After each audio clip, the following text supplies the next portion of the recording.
केवी online portal choosing service priority category पर spoken tutorial में आपका स्वागत है। इस ट्यूटोरियल में हम बताएंगे कि चॉइस ऑफ स्कूल्स सेक्शन में सर्विस प्रायोरिटी कैटेगरी यानी सेवा प्राथमिकता श्रेणी को कैसे चुनना है। यहाँ मैंने केवी ऑनलाइन एडमिशन पोर्टल खोल लिया है। सबसे पहले पोर्टल पर दिए गए निर्देशों को पढ़ लेते हैं। इंस्ट्रक्शंस लिंक पर क्लिक करें। इंस्ट्रक्शंस पेज खुलता है। बाएं पैनल पर फिलिंग एप्लीकेशन फॉर्म लिंक पर क्लिक करें। पेज रिफ्रेश होता है। चॉइस ऑफ स्कूल्स सेक्शन पर क्लिक करें। कृपया स्कूलों के चयन के बारे में यहां दिए गए सामान्य निर्देशों को पढ़ें। आप एक ही ऑनलाइन एप्लीकेशन फॉर्म से 3 अलग-अलग केंद्रीय विद्यालयों के लिए अप्लाई कर सकते हैं। पेज पर नीचे जाएं।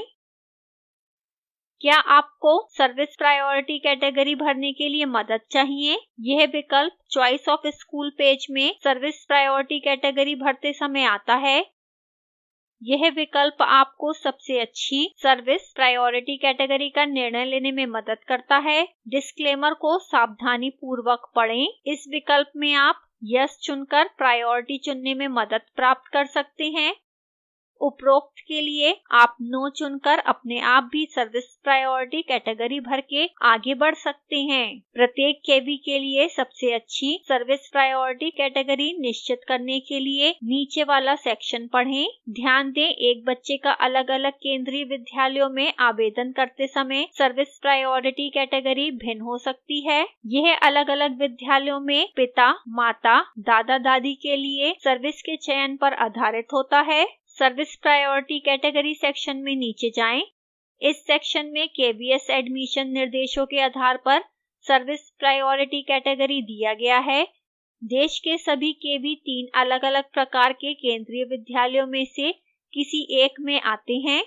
केंद्रीय विद्यालय अंडर सिविल और डिफेंस सेक्टर, केंद्रीय विद्यालय under institutes of higher learning IHL, केंद्रीय विद्यालय under public sector undertakings projects. ये उसी तरह भिन्न हैं जैसे कैटेगरी और सब कैटेगरी में कर्मचारियों के लिए प्राथमिकताएं सेट होती हैं। प्रत्येक विद्यालय की कुछ सर्विस प्रायोरिटी कैटेगरी होती हैं। प्रत्येक सेक्टर में ये संख्या भिन्न होती है। उदाहरण के लिए सिविल और डिफेंस सेक्टर में 5 सर्विस कैटेगरी हैं। IHL और प्रोजेक्ट स्कूलों में 6 भिन्न सर्विस कैटेगरी हैं। ध्यान दें कि IHL और प्रोजेक्ट स्कूलों में पहली कैटेगरी सब कैटेगरी में आगे वर्गीकृत होती है। इसमें से प्रत्येक कैटेगरी कर्मचारी का वर्णन करती है जो एक विशेष कैटेगरी में आते हैं। सिविल और डिफेंस सेक्टर में केवी के लिए प्रायोरिटी भिन्न प्रकार है। पहली प्रायोरिटी केंद्रीय सरकार में कार्यरत और भूतपूर्व कार्यरत कर्मचारियों के बच्चों के लिए दी गई है। फिर पब्लिक सेक्टर और IHL आता है। तीसरा प्रदेश सरकार के कर्मचारियों के लिए है। चौथा पब्लिक सेक्टर और IHL प्रदेश सरकार के कर्मचारियों के लिए है। इस विद्यालय के लिए आखिरी कैटेगरी उन सभी माता पिता के लिए है जो अभी तक किसी श्रेणी में नहीं आते हैं। इसलिए इसमें अन्य लोगों के अलावा वे माता पिता आते हैं जो स्वनियोजित, बेरोजगार, निजी क्षेत्र में कार्यरत हैं या स्वयं का व्यवसाय करते हैं। इसमें विदेशी नागरिकों के बच्चे भी शामिल हैं जो अपने काम के कारण या किसी व्यक्तिगत कारणों से भारत में रहते हैं। कर्मचारियों के पोते पोती इस श्रेणी के अंतर्गत आने वाले इन स्कूलों के लिए आवेदन करने के पात्र नहीं हैं। कृपया ध्यान दें, IHL और प्रोजेक्ट स्कूलों के लिए संबंधित विद्यालय के प्रायोजक संगठनों के कर्मचारियों के बच्चे और पोते पोती सर्विस प्रायोरिटी कैटेगरी के लाभ उठाने के लिए पात्र हैं। सेवा श्रेणियां प्रत्येक प्रकार के स्कूल के लिए विशिष्ट हैं। उदाहरण के लिए सिविल और डिफेंस स्कूल की श्रेणी 1, IHL और प्रोजेक्ट स्कूलों की श्रेणी 1 से अलग है। यहाँ कुछ उदाहरण हैं। रक्षा संगठनों और पूर्व सैनिकों में कर्मचारियों के बच्चों को सिविल और डिफेंस सेक्टर के स्कूलों के लिए सर्वोच्च प्राथमिकता दी जाती है। जब आप IHL और प्रोजेक्ट स्कूलों के लिए आवेदन कर रहे हैं तो कैटेगरी 2 के अंतर्गत यही आता है।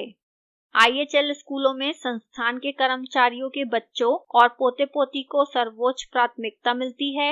इसी तरह प्रोजेक्ट स्कूलों में प्रोजेक्ट सेक्टर संगठन के कर्मचारियों के बच्चों और पोते पोती को सर्वोच्च प्राथमिकता मिलती है।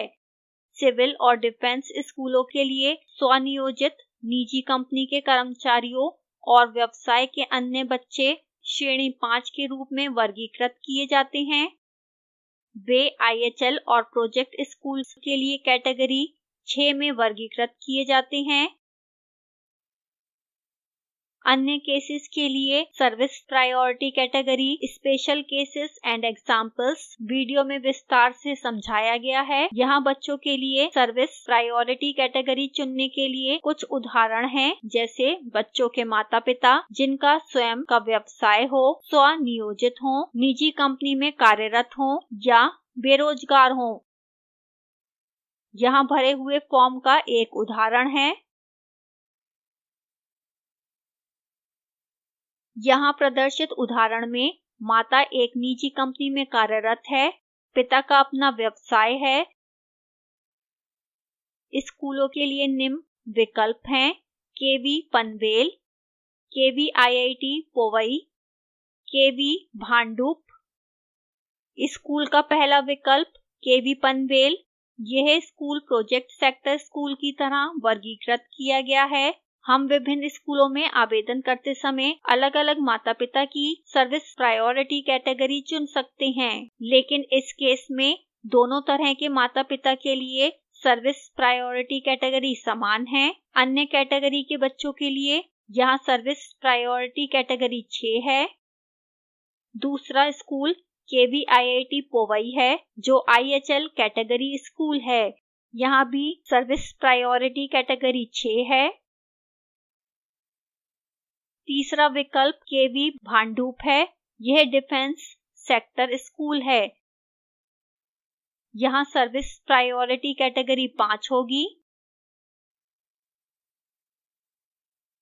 ध्यान दें, यह तीनों KV में सबसे कम प्रायोरिटी कैटेगरी हैं।